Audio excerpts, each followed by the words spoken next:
ناظرین، ہمارے معاشرے میں بہت سے لوگ ایسے ہوتے ہیں جو قرآن پاک کا ترجمہ مکمل پڑھ لیتے ہیں، اور یقیناً یہ سعادت کی بات ہے۔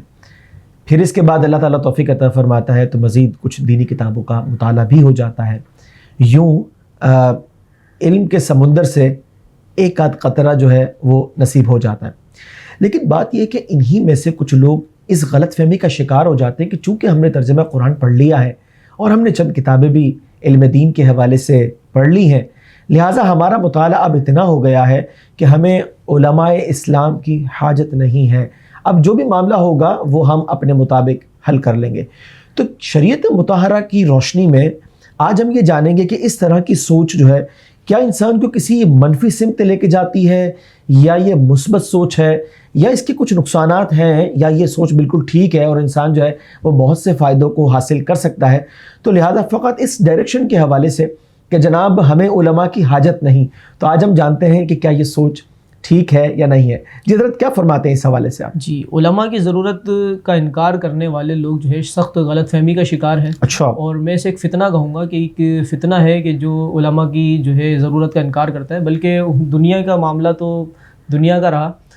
علماء کی ضرورت تو جنت میں بھی ہوگی۔ ایسے فضائل علم جہاں بیان کیے جاتے ہیں اس میں یہ بھی بیان کیا جاتا ہے کہ جنتی جب جنت میں چلے جائیں گے تو اللہ تبارک و تعالیٰ کا دیدار ہوگا، اور یہ دیدار مختلف طبقات کے اندر یعنی مختلف ہوگا، بعض کو بار بار ہوگا، بعض کو جو ہے ایک مرتبہ اللہ تبارک و تعالیٰ کا دیدار ہوگا۔ تو بہرحال جب اللہ تبارک و تعالیٰ فرمائے گا نا کہ مانگو، تو وہ جو جنتی ہوں گے تو وہ جنت کے اندر بھی علماء کی طرف رجوع کریں گے، یعنی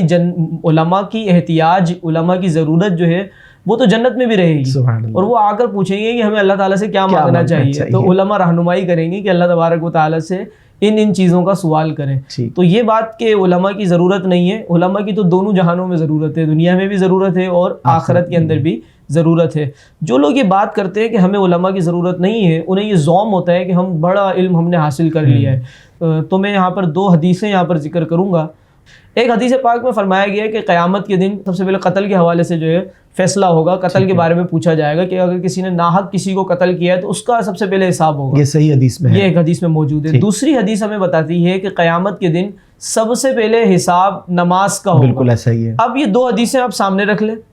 اور ان صاحب کو بٹھا دیں جنہیں یہ زوم ہو کہ میں نے بہت علم حاصل کر لیا ہے، ٹھیک ہے، میں بہت بڑا عالم اور بہت بڑا جو ہے ذہین شخص ہوں، میں بہت زیادہ جانتا ہوں دین کے بارے میں، اور اب مجھے مزید کسی سے رہنمائی لینے کی ضرورت نہیں ہے۔ ان کو آپ بٹھا دیں اور یہ دونوں حدیثیں سامنے رکھ دیں اور کہیں کہ اب ان میں تطبیق کر کے دکھائیں، مطابقت پیدا کر کے دکھائیں، ان دونوں حدیثیں صحیح ہیں۔ تو اب وہ شخص کبھی بھی اپنی اٹکل سے، کبھی بھی اپنی رائے سے، یہ اس شخص کی بات ہو رہی ہے جو بے قاعدہ دین جس نے حاصل کیا ہے، وہ کبھی بھی اپنی رائے سے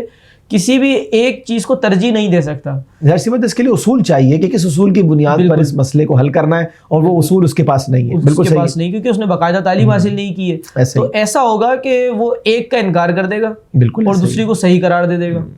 اپنی مرضی سے ایک حدیث کا انکار کر دے گا۔ تو جب علماء کی خدمت میں رجوع کیا جائے گا تو وہ ہمیں بتائیں گے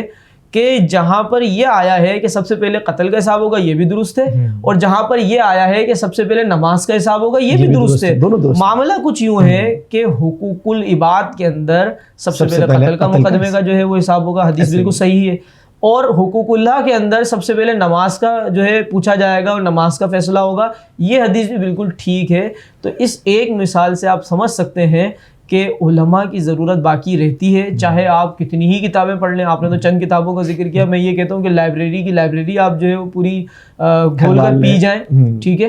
ایسا نہیں ہو سکتا کہ آپ علماء سے بالکل لا تعلق ہو جائیں، علماء کی آپ کو احتیاج یا ضرورت نہ رہے، کیونکہ علماء کی جو تعلیم ہے وہ باقاعدہ تعلیم ہے، بالکل اس میں اصول ہے، اس میں انہوں نے بنیادیں ان کی مضبوط ہیں، تو ان کے پاس علم ہے۔ یہ شخص کی جو لائبریری پڑھ رہا ہے، یہ شخص جو دینی کتابوں کی کتابیں کھنگال رہا ہے، اس کے پاس معلومات ہیں، علم نہیں ہے۔ بالکل علم اور معلومات کے اندر فرق کرنے کی ضرورت ہے۔ ہم ہر شخص کو عالم کہہ دیتے ہیں، ہر شخص سے متاثر ہو جاتے ہیں، اور آپ دیکھتے ہیں کہ چینلز پر اس طرح کے لوگ آتے ہیں، خصوصاً رمضان المبارک کے اندر، بڑے بڑے ایسے نازک مسائل کے جس میں علماء احتیاط کیا کرتے تھے بیان کرنے کے اندر، وہ ان مسائل کو چھیڑ کر بیٹھ جاتے ہیں اور پھر اپنی مرضی سے اور اپنے زوم کے اندر جو ہے وہ گفتگو کر رہے ہوتے ہیں۔ تو ایسا شخص کہ جس نے باقاعدہ علم حاصل نہیں کیا، اس میں اور باقاعدہ علم حاصل کرنے والے میں فرق کرنا چاہیے، اور کسی بھی مرحلے پر